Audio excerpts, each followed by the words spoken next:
Hi hello नमस्ते, मी सावित्रा खडाखडे या चॅनलमध्ये तुम्हा सर्वांचं खूप खूप मनापासून स्वागत करते। चला तर मग आजच्या नवीन दिवसाच्या नवीन ब्लॉगला सुरुवात करूया।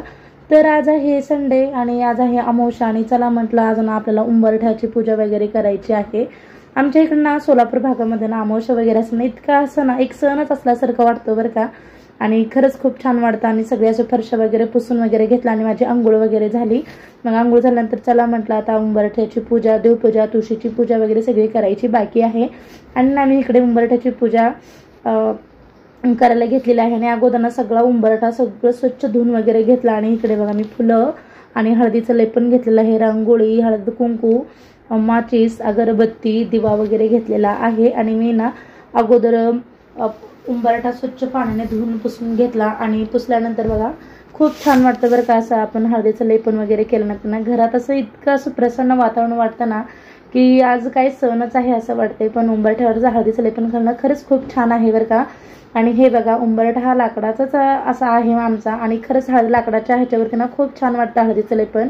आणि मी अमावस्या किंवा पौर्णिमा मला असं हळदीचं लेपन करते आणि कधी कधी जमेल तेव्हा ना गुरुवारी पण मी हळदीचं लेपन देऊन ना अशी उंबरठ्याची पूजा पण करते। आणि कोणाला जमेल तसं ना तुम्ही रोज पण करू शकता हळदीचं लेपन। तर आपण हळदीचं लेपन केल्यामुळे घरात एक एनर्जी येते, पॉझिटिव्ह एनर्जी मिळते, म्हणून आपण ना नेहमी उंबरठ्याची पूजा करायची, हळदीचं लेपन वगैरे करायचं। आणि हळदीचं लेपन केल्याने आपल्या घरात नकारात्मकता येत नाही, घरात मुख्य दरवाजातून ना सकारात्मकता आणि नकारात्मकता घरात येत असते। जी कोणी बाहेरची व्यक्ती कुठल्या विचाराने येते ते माहीत नसते, त्यामुळे आपण बाहेरची नकारात्मकता घरात येऊ नये म्हणून हळदीचं आपण लेपन करायचं असतं। आणि तुम्ही पाहू शकता इकडे माझं हळदीचं लेपन वगैरे झालं आणि मी उंबरठ्याला हळद कुंकू वगैरे वाहिलं आणि नंतर बागेतलीच आपल्या स्वस्तिकाची फुलं आणले होते आणि ती फुलं पण वाहून घेतली। आणि फुले वगैरे वाहिल्यानंतर ना मग लगेच मी अगरबत्ती आणि दिवा वगैरे लावून घेते। दिवाबत्ती सगळी करायची, सकाळीही करते आणि संध्याकाळीही। आणि आपल्या घरात ना लक्ष्मी अखंड वास करत असते उंबरठ्याची पूजा केल्याने। आपल्याला वाटीमध्ये हळद घ्यायची आणि त्याच्यामध्येच ना थोडंसं गुलाबजल घेऊन ना असं आपण हळदीचं लेपन बनवूया किंवा चंदन गोमित्र असं मिक्स करून पण आपण हळदीचं लेपन करू शकतो।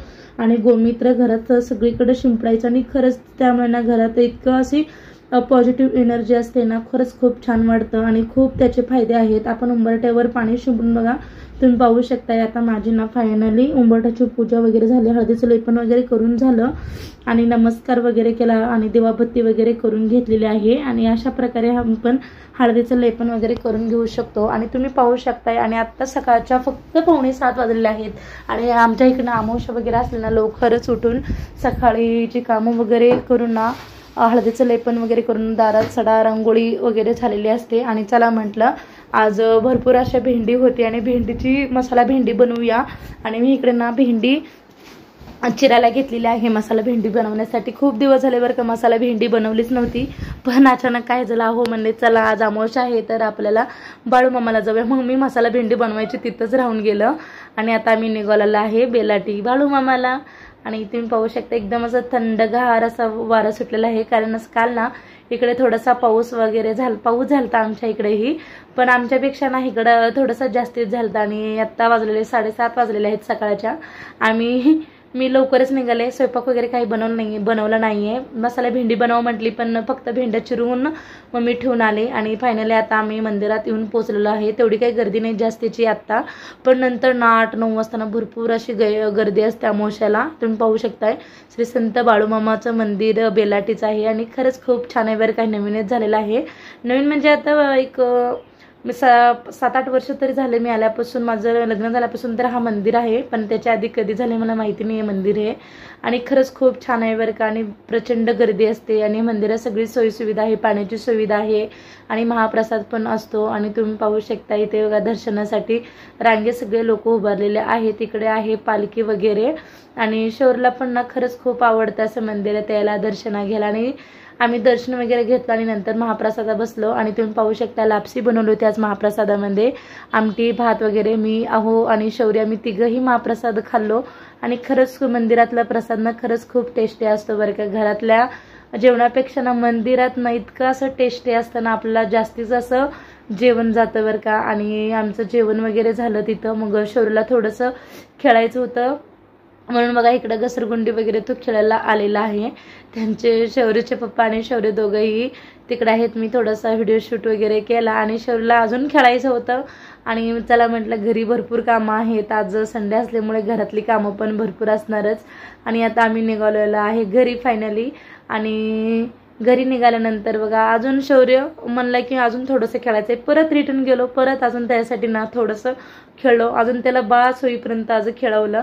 त्याला म्हणलं मम्मा कंटाळा आला चला जाऊया म्हटलं, तरी त्याला म्हणलं नाही खेळ तू. मग आम्हाला थोडंसं रस्त्यातून थोडं 1-2 मिनिटं अंतरावर गेलो, तुम्हाला अजून खेळायचं म्हणून रडू लागला, म्हणून आम्ही रिटर्न आलो बरं का शौर्यासाठी. आणि त्याला मी असं ते बदकावरती बसवलं ना, तो बासच म्हणू लागला आणि खूप खूप खेळला बरं का. आणि चला म्हटलो आणि आता आम्ही थोडंसं फोटोशूट वगैरे केलं आणि घरी आलो. आणि घरी आल्यानंतर शौर्यला खायचं होतं फ्रेंच फ्राईज आणि बरेच दिवस झालं बरं का तो फ्रेंच फ्राईज सांगतोय, पण मला काही बनवायचं झालं नाहीये. अगोदर ना बटाटा वगैरे घेतला आणि बटाट्यावरची साल वगैरे काढून घेतली. अगोदर आपण बटाटा स्वच्छ पाण्याने धुवून घ्यायचा आणि वरची त्याची साल काढून घेतलेली आहे स्लायसरच्या सहाय्याने. आणि आता ना सगळा बटाटा मी कट करून घेते, कारण शौर्यला प्रचंड आवडतं बरं का असं फ्रेंच फ्राईज. जे काही पाहतो ना मम्मा हे बनव ते बनव, पण बनवल्यानंतर काही खात नाही. फ्रेंच फ्राईज खायचं होतं, मग म्हटलं आता सगळं आता ना कट करून घेतलं. आणि आता ना दुपारच्या 1 वाजले होते. शौर्यला खायचं होतं. सकाळी मी मग जाताना भात वगैरे बनवला होता, पण त्याला आल्यानंतर दिलं तर तो खाल्ला नाहीये आणि तो म्हणला की मला फ्रेंच फ्राईजच पाहिजे.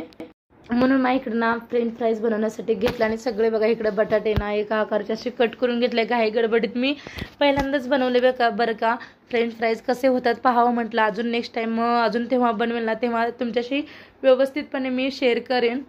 आणि आता मी स्वच्छ 2-3 पाण्यानं वॉश करून घेतलं आणि ते काळे पडू नये म्हणून ना फ्राईज त्याला आपण तुरटीच्या पाण्यामध्ये फिरून ना ठेवायचे, म्हणजे 2-3 मिनिटं ना असं पाण्यात ठेवायचे बरं का तुरटी, आणि फिरून बाजूला काढायची. अजिबात आपले फ्राईज ना काळे पडणार नाहीत. मी त्याला स्वच्छ वगैरे धुवून घेतलं 2-3 पाण्याने त्याचे बटाट्याचे स्टार्च निघेपर्यंत. आणि थोडंसं पाणी घेतलं आणि कढई गरम करायला ठेवली. आणि शौर्य बघा इकडं त्याला ना कधी एकदा बनवते असं झालं, पण बनवल्यानंतर ना तो खायला नको म्हणणार. पण आधी लहान मुलं कसं जे काहीतरी बनवलं ना त्यांना खरंच खूप उत्सुकता असते बरं का, हे खावं ते खावं, पण बनवल्यानंतर अजिबात खाणारच नाही तो. म्हणून मी ते बनवायला घेतलं आणि त्याला तहान लागली बघा. त्याला माहिती आहे मी इकडे कॅमेरा लावलेला आहे आणि तो कॅमेऱ्याकडे पाहून बघा कसा करतोय.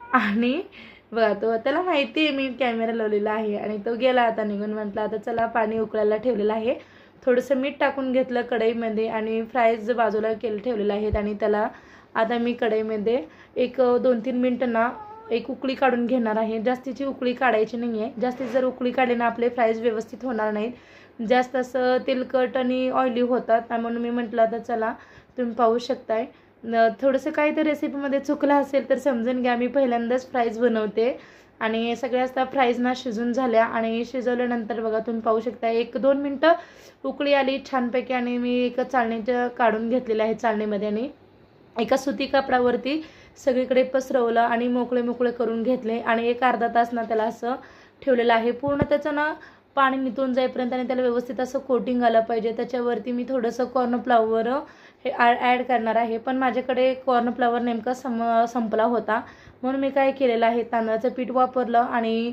फ्रायजला सगळं असं लावून घेतलं. आणि जास्तीचं म्हणजे आपलं पीठ वापरायचं नाही आहे, त्याला असं पूर्ण असं कोटिंग व्यवस्थित आलं पाहिजे तरच मग आपलं ना फ्राईज खूप छान होतो. आणि मी सगळं पीठ असं लावलेलं ना तांदळाचं पीठ मी ते झटकून घेतलं आणि जेवढं त्याला फ्राईजला राहिलेलं आहे ना तेवढंच मी तळून घेतलेलं आहे. तुम्ही पाहू शकता मी पहिल्यांदाच बनवलेलं आहे, तरी पण खूप छान झालेले आहेत आणि एकदम असे कुरकुरीत आणि ते सॉसवर खायला खूप भारी लागतं. आणि तुम्ही पाहू शकता फ्राईज एकदम मस्त झालेले आहेत. माझ्यासाठी तरी खरंच खूप छान झालेले आहेत. मी पहिल्यांदाच बनवलेलं आहे, मला तरी प्रचंड आवडलं. पहिल्यांदा बनवलं तरी अजून नेक्स्ट टाइम बनवेल ना तेव्हा ह्याच्यापेक्षा छान बनवेन.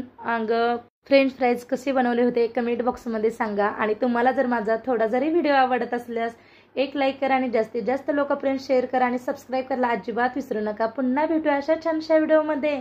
तोपर्यंत बाय बाय.